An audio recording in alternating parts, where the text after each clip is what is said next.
Your mind is an amazing machine, doing far more than you can imagine. It's your biggest ally, but it can be your biggest enemy, especially when it comes to your finances. I'm Dr. Daniel Crosby, and we are going inside your mind to put you on your best behavior. Quick, what's the #1 question advisors are asked? The answer is now a good time to invest. To begin to answer that, let's see whether timing the market is even possible. You see, the appeal of jumping in and out of the market at just the right times is undeniable.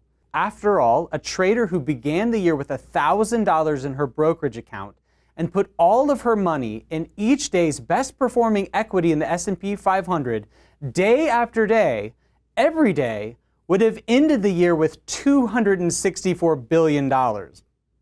We all understand that level of precision is unworkable, but even taking the more macro approach of precisely timing huge dips and vertical leaps is awfully appealing on paper, but awfully hard to perfect in practice. A study of over 200 market timing newsletters found that their timing calls were right just south of 1/4 of the time.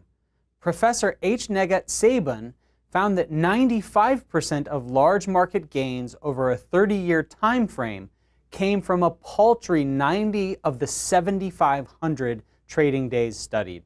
But what about over the long haul? Imagine two people who each invested $1,000 in the S&P 500 at the beginning of 1980. The first one bought once and never sells. The second one is slightly more cautious.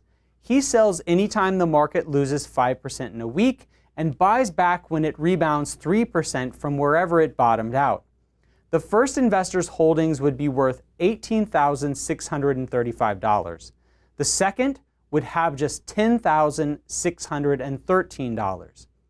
The problem is that although the market has crashed with some regularity, almost 100 declines of 3% or more in a single day, and 24 in which it fell over 5% in a single day, it has bounced back with equal regularity. An old investing adage says time in the market is more important than timing the market. And in this case, the folk wisdom seems to be right on. Burton Malkiel shares that the market has risen over 3 times as much as it has fallen, meaning that the odds of being successful when you are in cash rather than in stocks are almost 3-to-1 against you. The bad news? Timing the market appears to be next to impossible. The good news? For long-term investors, you don't need to time the market with any sort of precision to realize some pretty incredible results.